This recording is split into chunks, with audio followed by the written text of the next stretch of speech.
She lost all hope until a leopard cub chose her as his mother. Snow had begun falling early that November evening, each flake descending through the darkness like a whispered prayer seeking earth. The wind howled through the brittle pines surrounding Cedar Ridge Wildlife Rescue, making the tin sheets on the roof tremble with a sound that reminded Len Whitaker of old church bells heard from a distance, mournful, insistent, refusing to be ignored. In the skin-cutting cold of that mountain night, everything seemed to have surrendered to sleep: the forest, the town below. Even the stars themselves appeared dimmed by the weight of winter's arrival. Everything, that is, except for one small soul struggling somewhere out there in the frozen darkness, clinging to life with a determination that would soon change everything. The call came at 2 in the morning, piercing through the silence of Len's bedroom like a knife through fabric. A local resident named Martha Hendricks, who lived near the forest road that wound up toward the high country, reported seeing a creature that looked like a bobcat lying motionless by the snow-covered roadside. Her voice had been shaky on the phone, uncertain whether what she'd seen was still alive or already claimed by the cold. Len Whitaker, a retired veterinarian in his late 60s who still volunteered regularly at the rescue center, despite having earned his rest years ago, left his empty home without hesitation, pulling on his heavy coat and boots with practiced efficiency. Sleep had never come easily to him anyway, not in the 3 years since Margaret had passed, leaving him alone in a house that seemed to grow larger and quieter with each passing season. But more than that, he could never sleep soundly knowing a life out there might need saving, might be drawing its last breaths while he lay warm and safe beneath quilted blankets. The drive up the mountain road took 20 minutes, his truck's headlights cutting through the falling snow like pale swords through silk. The world beyond those beams of light existed only as suggestion, dark shapes of trees, the occasional glint of ice on rock, the sense of vast emptiness pressing in from all sides.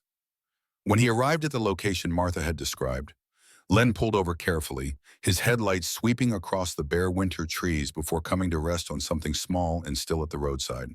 He grabbed his emergency kit and the thick wool blanket from behind his seat, then stepped out into air so cold it seemed to crystallize in his lungs. There, illuminated in the harsh white glow of his headlights, lay a small female bobcat. Her tawny fur was matted with blood and grime, darkened by moisture and dirt until she looked more like a shadow of herself than a living creature. Her hind legs were shaking slightly, minute tremors that might have been cold or pain, or simply the body's last desperate attempt to maintain function. But her eyes were open, staring straight at him with an intensity that made Len pause mid-step. Not with fear, as he might have expected. Not with the wild panic of a trapped animal or the glazed vacancy of approaching death. Instead, she watched him with something that had long outlasted fear itself, a kind of exhausted awareness, a recognition that whatever came next, she no longer had the strength to resist it. Len approached slowly, speaking in the low, gentle tones he'd perfected over 40 years of veterinary practice. "Easy now," he murmured, kneeling in the snow beside her. "Easy, girl. I'm not here to hurt you." She didn't resist when he carefully examined her injuries, deep gashes along her flanks, what looked like bite marks on her shoulder. Road rash suggesting she'd been struck by a vehicle or dragged across pavement, when he covered her with a thick blanket and gathered her into his arms. She weighed almost nothing, her body frighteningly light. "You're all right now," he whispered, carrying her toward the truck. "I've got you. You're safe." At the center, working by the bright fluorescent lights of the treatment room, Len and the on-call veterinarian, a young woman named Dr. Elise Carrington, cleaned and stitched the bobcat's wounds, administered antibiotics and pain medication, started an IV to combat dehydration. They worked in practiced silence, their hands moving with the precision of people who'd done this countless times before. When they finally settled her into a recovery pen lined with fresh straw and equipped with a heated pad, Dr. Carrington straightened and pulled off her gloves with a tired sigh. "She's lucky you found her when you did," she said.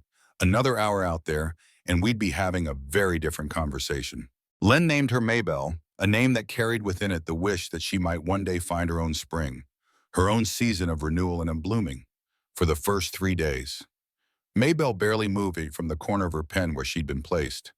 She ate almost nothing, turning away from the fresh meat they offered, Ignoring the water bowl, her eyes, when they were open, stared at nothing in particular, as if she were looking through the walls of her enclosure towards something only she could see.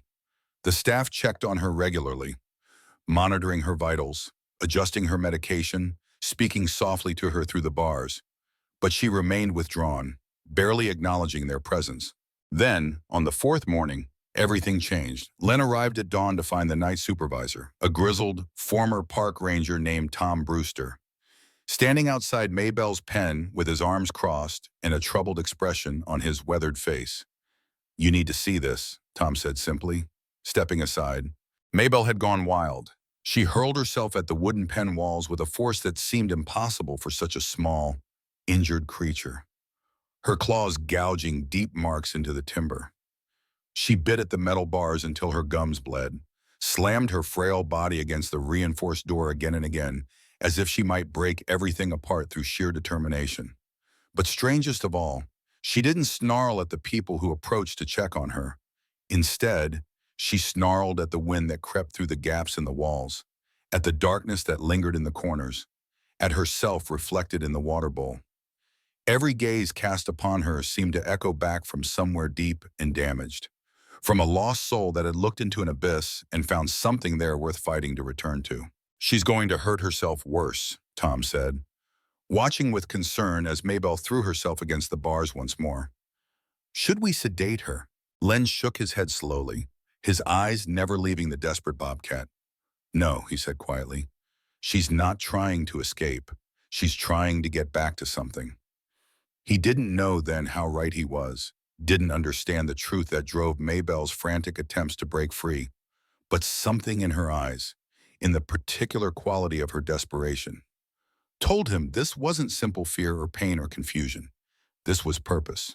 The next morning, when Len returned at his usual early hour, he found Tom and two other staff members standing in front of Maybell's empty pen. The door hung open, its lock broken from the inside, a feat that should have been impossible. Yet there it was. Faint drops of blood led away across the dew-soaked ground, heading toward the tree line that marked the boundary between the rescue center's cleared land and the wild forest beyond. Maybell was gone. The team spread out to search, calling her name, checking the perimeter fence for breaches, searching the nearby woods with growing concern, but only Len seemed to know where to go. "She's not running away," he said quietly, studying the blood trail that led determinedly north, back toward the mountains. "She's going back to where she belongs, or where someone else belongs." The others looked at him with confusion, but he was already moving, following the tracks with the single-minded focus of a man following a compass needle toward true north. He took his truck back up the mountain road, stopping at the place where he'd first found Maybell 5 nights before. The snow had mostly melted, revealing the brown grass and dark earth beneath.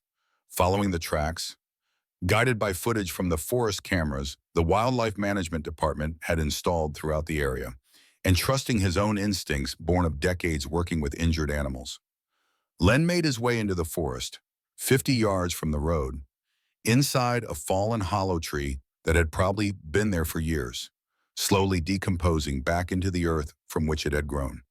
He stopped short.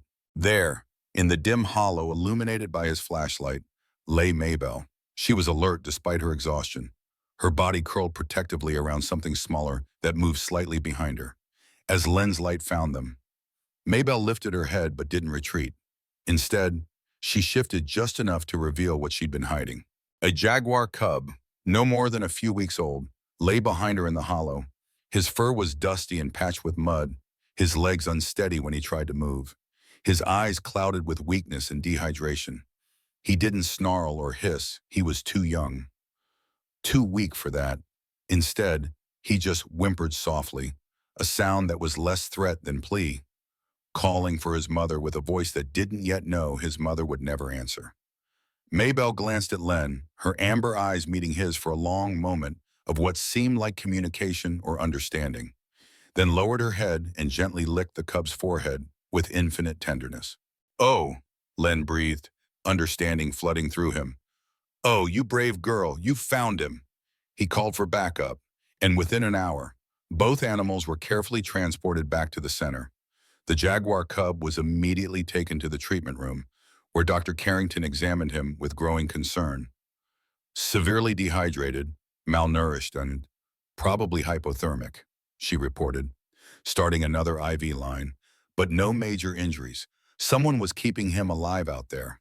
They named him Dusty, for the ash-dappled appearance of his gray-touched coat and because he'd emerged from the wreckage of both forest and fate like something precious salvaged from ruins.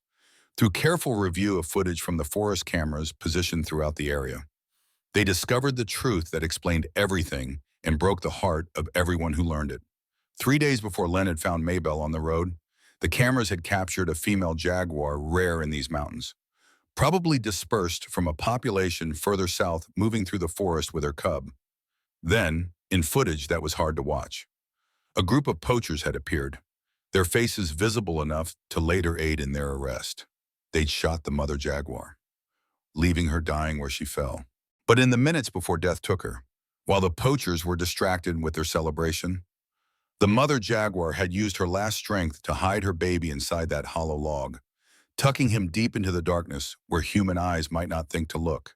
The camera showed her final moments, showed her checking once more that he was hidden, then crawling away to lead any threat away from where her cub lay helpless. It was footage that no one could watch without tears. More cameras showed what happened next. Maybell, already injured presumably by a vehicle based on her wounds, had somehow found the hollow log, had discovered the orphaned cub inside. When a coyote, drawn by the scent of blood still lingering in the area, approached the log with clear predatory intent, Maybell had emerged like a fury from the shadows, though badly wounded herself. She'd fought with a ferocity that drove the much larger coyote away, then returned to the cub, curling her body around his, keeping him warm through the freezing night. Len sat in silence before the playback monitor for a long time after watching the footage, his weathered hands clasped in his lap, his eyes distant. Finally, he nodded slowly and murmured, "She's his mother now. That's all there is to it. She chose him, and he needs her. That makes it real." That first night after bringing them both in, Len didn't go home to his empty house. He set up a folding cot near the surveillance room, from where he could see Maybell lying against the wall of her enclosure, her head turned always toward the separate pen where Dusty had been placed for medical monitoring.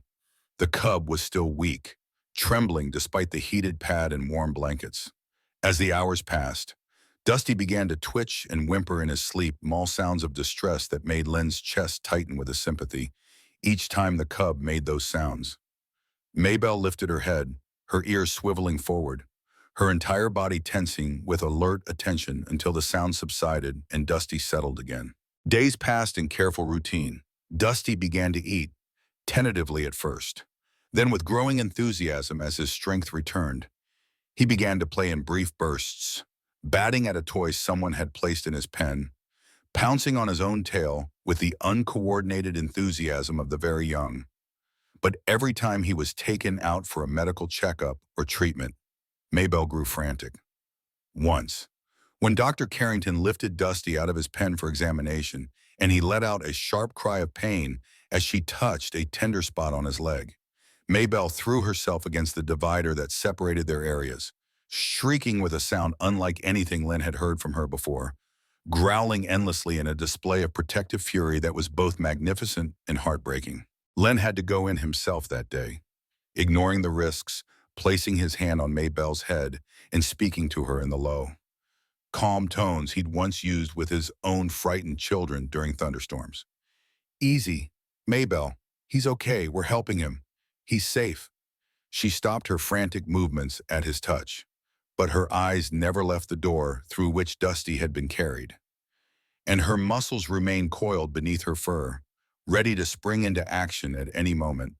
That day, watching her fierce devotion to a creature not of her species, Len admitted softly to Tom, who stood beside him, "She's not just a wild cat recovering from injury. She's a mother protecting her child, and I'll care for both of them as my own family from now on. They're not going anywhere while I'm still breathing." One afternoon, while teaching a new intern named Jessica how to properly feed Dusty his specialized milk formula, Len chuckled at the young woman's enthusiasm. Don't pour it straight into his mouth like that, he'll choke. You have to let him suckle it slowly, just like a baby. Then his voice trailed off, his expression growing distant. The intern waited, uncertain whether to speak or remain silent. Only much later, as they were cleaning up, did Len add quietly, almost to himself, I had a child once, a son, but I couldn't keep him. That's a story for another time. Maybe. From that day forward, Len never left the center for more than a few hours at a time, sleeping on his cot in the surveillance room, taking his meals in the staff kitchen, becoming as much a permanent fixture as the animals themselves.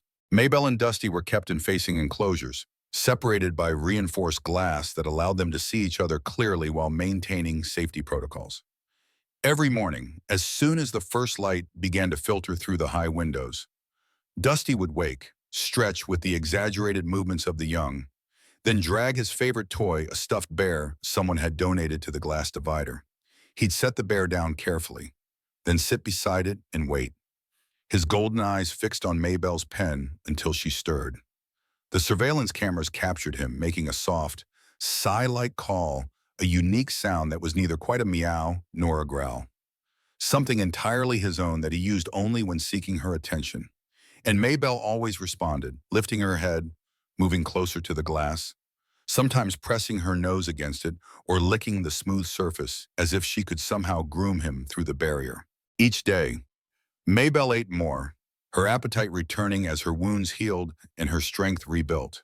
She began to groom herself properly again, her fur regaining some of its lost luster, and she began teaching Dusty through the only means available to her through glances and posture, through demonstrations of proper behavior performed on her side of the glass, through soft growls whenever he got too rough with his toys or too excited during play.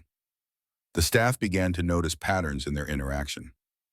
She's teaching him how to be a jaguar, Sarah observed one day, watching the monitors, or at least how to be a wildcat, how to move, how to hunt, how to be strong, and she's doing it without words, without even physical contact. It's remarkable. Dusty started to play more vigorously as his health improved, pouncing on fallen leaves that blew into his enclosure, chasing bugs that made the mistake of flying too close, practicing his stalking technique on imaginary prey. But each time he accomplished something, caught a leaf midair, successfully pounced on a beetle, he'd immediately look toward Maybell's pen, as if seeking her approval or wanting to show off his achievement. And Maybell would respond with small signals that spoke volumes, a flick of her tail, a particular tuck of her ears, a slow blink that seemed to say, "Yes, I saw. You did well. I'm proud." A mother's acknowledgement, given across the barrier of glass and species. Once, while Len entered the large communal enclosure to check on a rescued lynx kitten that had been brought in the day before, the frightened young lynx suddenly hissed at him, its back arching in defensive posture, before Len could even step back. Maybell, who'd been given access to the communal area as part of her rehabilitation, immediately positioned herself between him and the hissing kitten. Her own back arched, her eyes blazing with protective warning. She didn't attack the lynx, but her message was clear: the old man was under her protection, and any threat to him was a threat she would answer. No one was hurt that day, but from then on, everyone who worked at the center understood that Maybell's protective instinct extended beyond just Dusty. She claimed Len and, by extension, the entire rescue center as part of her territory, her family, her responsibility. Then came the day they'd all been waiting for, the first face-to-face meeting between Maybell and Dusty without the glass barrier between them. It was planned carefully, conducted in a neutral space with an emergency gate that could be activated instantly if anything went wrong, with the entire staff standing ready to intervene if the meeting turned aggressive. Dusty was released first into the space, a large outdoor enclosure with natural features: rocks, logs, patches of grass. He crept forward cautiously, his posture low, sniffing everything with the intense curiosity of the young encountering something new and potentially dangerous. When Maybell was released through the opposite gate, she didn't run or pounce or display any of the aggressive behaviors they'd half expected. She simply walked forward with dignified calm. her eyes never leaving Dusty, her movements slow and deliberate. She approached him directly, then lowered her head and sniffed the top of his, breathing in his scent with deep inhalations that seemed to memorize every detail. Dusty pressed his small cheek against her chest, just over where her heart beat steady and strong. They stood like that for a moment that seemed to stretch into eternity. Then, as if responding to some shared signal, they lay down together in the grass, their bodies touching, motionless except for the rise and fall of breath, two hearts beating in perfect rhythm within the profound stillness of the afternoon. After that successful first meeting without barriers, Maybell and Dusty were allowed to have direct contact during supervised sessions that grew progressively longer, 10 minutes at first, then half an hour, then a full hour as everyone gained confidence in their bond. During those times, Dusty constantly stayed close to Maybell, sometimes gently nibbling her ear in playful mischief that she tolerated with patient good humor. Each morning when they were brought together, he would wake early in his holding pen, stretch his growing body. Then the moment the gate opened, he'd run to her and bump his forehead affectionately against her shoulder in greeting. She was no longer wary or tense as she'd been in those first desperate days. Instead, she simply rose calmly when he approached, flicked her tail in acknowledgement, as if to say, "Yes, I'm here. Good morning, my child. I'll always be here." Once, while playing with a dried leaf during one of their sessions, Dusty got too enthusiastic and tumbled awkwardly over a log, landing hard on his shoulder with a sharp cry of pain. The sound had barely left his throat before Maybell roared a sound of such fury and alarm that every staff member jumped and rushed forward, positioning herself between Dusty and every possible direction of threat.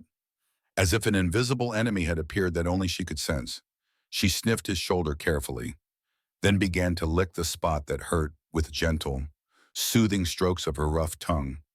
Everyone in the observation area fell silent, watching through the windows with awed reverence. No one had taught Maybell to do that. No training manual existed for this kind of devotion.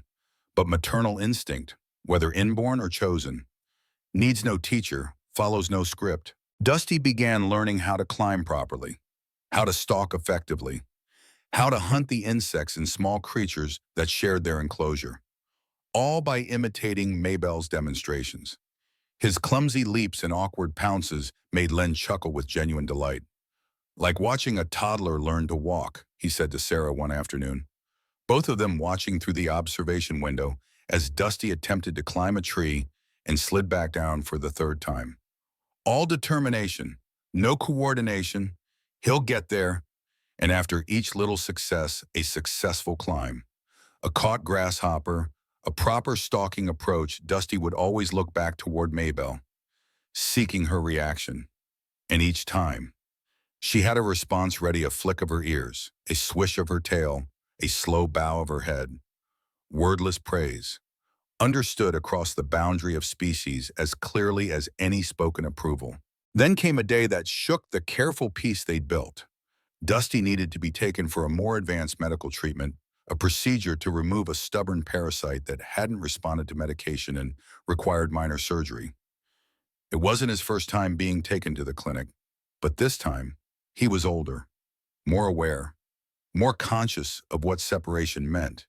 As he was carried away by Sarah, secured in a padded carrier for his safety, he let out a long, high-pitched cry, an entirely new sound that no one had heard from him before. Something between a scream and a sob, the universal language of a child calling for his mother. The entire rescue center seemed to respond to that sound. Birds in the aviaries fell silent. Other animals stirred restlessly in their enclosures, but Maybell's reaction was volcanic. She reared up on her hind legs, roaring with such volume that the windows rattled, her body rigid with tension, her eyes wide and wild, her ears fully erect, her back arched so extremely it seemed her spine might snap. She threw herself at the barriers with renewed fury, all her old desperation returning in a flood. She couldn't break through. The enclosure had been reinforced after her first escape, but she also refused to back down, refused to retreat, refused to accept that her child had been taken from her. She paced ceaselessly, roaring intermittently, her agitation growing with each passing minute. Only when Dusty returned 2 hours later, The procedure successful, but his fur still carrying the faint clinical scent of antiseptic and stress. Did Maybell finally begin to calm? She moved immediately to the gate where he entered, pressing against it, making small chirping sounds, her own form of reassurance, of welcome. Once Dusty was returned to their shared space, she sniffed him thoroughly, checking every inch of him for injury, then finally lay down pressed against the wall, positioning herself where she could watch him as he curled up, exhausted from his ordeal, and fell into deep sleep. She remained awake for hours, vigilant, her muscles tense beneath her fur, as if standing guard against any threat that might dare approach while her child slept vulnerably. The bond between those two creatures of such different species grew deeper and more complex with every passing day. One evening, during feeding time, Maybell was given her meal, first a fresh rabbit, the better portion, more meat and less bone. It was her right as the adult, as the one who needed more calories to maintain her larger body, yet she only sniffed the rabbit briefly. Then, in a gesture that made every observer fall silent with amazement, she picked it up carefully in her jaws and carried it to the gate that opened into Dusty's section, pushing it through the gap at the bottom. She returned to her own space and ate the smaller, less desirable portion that had been intended for Dusty without complaint. The surveillance camera captured her gaze as she watched him eat the better meal, soft, impossibly gentle, filled with something that looked remarkably like contentment. That small act of sacrifice made Len quietly take out his handkerchief and turn away, his shoulders shaking slightly with emotion he didn't want the others to see. During one routine inspection, several weeks later, a newly rescued lynx, confused and frightened by its unfamiliar surroundings, suddenly growled at Len as he entered its pen to check the water supply. The sound was aggressive, threatening, accompanied by flattened ears and bared teeth. Before anyone could react, before Len could even step back, Maybell stepped forward from where she'd been resting nearby. She positioned herself firmly between him and the aggressive lynx, her body a living shield, growling with such authority that the lynx immediately backed down, its aggression transforming to submission. Len stood behind her, surprised and deeply moved, and placed his hand gently on her head. "It's all right, girl," he murmured. "I'm fine. You're such a good protector." But she didn't move, her eyes remaining fixed on the lynx until it had retreated fully to the back of its pen and showed clear signs of submission. Every night, Len still slept at the center on his narrow cot, positioned where he could see the glow of the surveillance monitors and respond to any emergency. On the screens, he'd watch Maybell and Dusty in their adjoining spaces, when Dusty slept deeply enough to snore a soft, rumbling sound that was both comical and endearing. Maybell often lay as close to the dividing barrier as possible, her ears twitching at every sound he made. Some nights, Dusty would make that special sound in his sleep, the unique vocalization he'd developed just for her, as if his dreams included her presence, as if even sleeping, he needed to know she was near. "Mama," that sound seemed to say. "Mama, I'm dreaming. Are you there?" And Maybell would rise, move closer to the barrier, lick the glass or wire mesh between them, then lie down again, positioning herself where he could see her if he woke suddenly. Always present, always watching over him. But happiness, especially of this rare and precious kind, never lasts forever. An unexpected inspection from the Department of Wildlife Conservation arrived one Tuesday morning, prompted by a routine audit of the rescue center's practices. The officials were professional but firm, reviewing their documentation, examining the animals, asking pointed questions. When they saw a bobcat and a jaguar living in adjacent enclosures with regular contact, alarm bells went off immediately in their bureaucratic minds. "This is a violation of interspecies housing regulations," the lead inspector said, flipping through his folder of regulations. Section 12, Paragraph 7 clearly states that predators of different species cannot be housed in a manner that allows regular physical contact without proper permits and extensive documentation of behavioral assessment. The staff tried to explain. Len spoke passionately about the extraordinary bond, about the maternal devotion that defied every boundary of species and instinct, about how separation would cause genuine psychological trauma to both animals. Sarah presented detailed behavioral logs, video evidence, expert testimonials, but the inspectors were unmoved. The rules exist for good reasons, they said. Safety, prevention of disease transmission, proper animal management. We understand this is an unusual situation, but regulations must be followed. They'll need to be separated until we can review the case fully and make an official determination. If your documentation proves adequate, and if behavioral experts confirm that separation would be more harmful than continued contact, we may approve an exception. But until then, the law is clear. On their final night together before the mandated separation, Maybell and Dusty were allowed to lie side by side one last time in the neutral enclosure, without any barrier between them. The staff stayed late, unable to leave, bearing witness to something that felt sacred and heartbreaking in equal measure. Dusty ran to Maybell the moment the gate opened, pressed his head into her chest with desperate urgency, as if he somehow understood what was coming. She didn't move, didn't pull away. He rested his cheek against her chest, right over her heart where he could feel its steady beating, and closed his eyes. They lay like that for over an hour, neither moving, barely seeming to breathe, locked in an embrace that spoke of everything they couldn't say. Then Dr. Carrington came in, her own eyes red with unshed tears, and quietly called Dusty's name. He looked up at the sound, then turned back toward Maybell, his expression as close to a question as an animal's face could form. What now? That look seemed to ask. Where am I going, Whitebaugh? Maybell stretched her neck forward, pulled him close against her one final time, holding him tight, as if she could imprint the feeling of his presence permanently into her memory, then released him and stepped back. Sarah lifted Dusty carefully, holding him close as she carried him toward the exit. He didn't cry out, didn't struggle, but his eyes stayed wide open, fixed on Maybell with unblinking intensity until the door closed between them and she vanished from his sight. Maybell didn't roar this time, didn't throw herself at the barriers, didn't fight, but the next morning, when Tom brought her breakfast, she refused to eat. She lay in the same corner of her yard where she and Dusty had played together, where they'd wrestled and groomed each other and simply existed in each other's presence. She stayed in that spot for most of the day, as if waiting for him to return, as if believing that if she just remained where he'd last seen her, he'd come back. Dusty was transferred to a large sanctuary in Colorado called Mountain Haven that specialized in jaguar rescue and rehabilitation. The facility was excellent, professionally run, with spacious enclosures and expert staff. There, surrounded by proper care and eventually other jaguars, Dusty grew stronger and larger, his muscles developing, his hunting skills sharpening. But he kept many of his old habits that puzzled his new caretakers.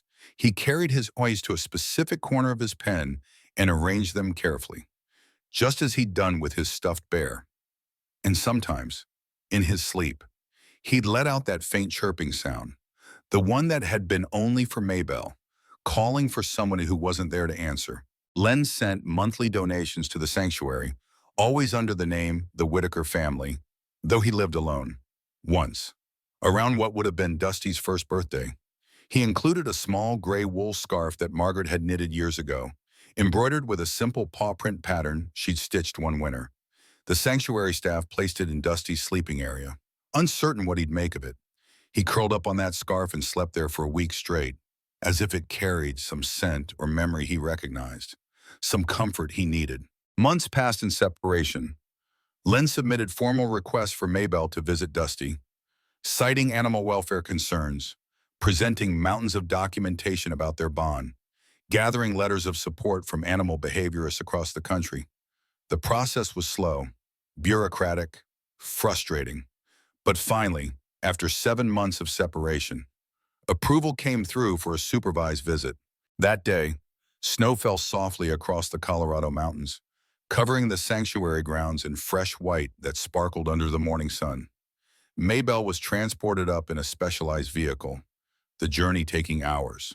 When she arrived, the staff led her carefully into a wide-open yard, larger than any space she'd been in since her time in the wild. She walked forward cautiously, sniffing the air, her body tense with uncertainty. Then the opposite gate, 100 feet away, slowly began to open. Dusty stepped out, and for a moment that seemed to last forever. He simply stood there, frozen in disbelief. He was so much larger now. His cub's awkwardness transformed into the powerful grace of approaching adulthood. His coat gleamed with health. His muscles moved beneath his fur with fluid strength. But his eyes held the same expression he'd always had when looking at her. Recognition, need, love. Then he bolted forward, covering the ground between them faster than seemed possible. A golden black blur across the white snow. Maybell moved to meet him, faster than she'd moved since her recovery. Her smaller body propelled by emotion as powerful as anything physical. They met in the middle of the yard with a collision that was somehow both violent and tender. Dusty pressed his massive head against her leg, bowing low, making the chirping sound he'd never made for anyone else. Maybell licked his forehead, the same spot she'd first licked all those months ago in the hollow log, claiming him then and claiming him again now around them. The staff stood in silence, many crying openly, witnessing something that shouldn't have been possible but undeniably was. After that reunion, and after more paperwork and negotiations than seemed reasonable, Maybell was relocated permanently to a neighboring section of Mountain Haven. The sections were designed to allow controlled interaction, with shared spaces that could be opened during supervised periods. Every Sunday morning at dawn, this became their ritual. Dusty would run to the shared fence, and Maybell would already be there waiting. They no longer lived in the same space. Regulations still required some separation due to their size difference and species-specific needs, but they were never truly apart, never beyond reach of each other. Dusty grew into full adulthood, becoming one of the most remarkable jaguars the sanctuary had ever housed. He surprised everyone by becoming the first jaguar at Mountain Haven to serve successfully as a mentor for newly rescued cubs, regardless of their species. When frightened young cats arrived, traumatized by whatever circumstances had brought them to the sanctuary, it was Dusty who played with them gently, who protected them from their own fears, who sometimes let out a low warning growl when one got too rowdy or ventured somewhere unsafe, exactly the same sound Maybell had once used with him. The behaviorists who studied him concluded that he was replicating the parenting he'd received, passing forward the gift Maybell had given him. One snowy night in early December, 3 years after their reunion, Dusty sat atop the highest rock in his enclosure, a massive boulder that offered a view across the valley. He gazed toward the mountain range where Maybell's section of the sanctuary lay, perhaps a quarter-mile distant through the trees and snow. His breath formed clouds in the freezing air, his powerful body utterly still, only his eyes moving as they scanned the darkness. At the same moment, caught by the sanctuary's surveillance cameras, Maybell sat on her own elevated perch, a fallen log atop a small hill. She looked back in that same direction, her smaller form silhouetted against the moonlit snow, her eyes reflecting the pale light. They said nothing. They were too far apart for even their keen hearing to carry sound between them. But Len, watching the split-screen monitor in the sanctuary's observation room, where he'd come to volunteer his twilight years, could have sworn their hearts still beat in the same rhythm, still called to each other across the distance with a language older and deeper than words. He'd flown out to Colorado permanently 6 months ago, unable to bear being separated from them, from the family he'd claimed and that had claimed him in return. "Good night, Maybell," he whispered to the monitor, his weathered hand touching the screen where her image sat beneath the winter moon. "Good night, Dusty. Sleep well, my children."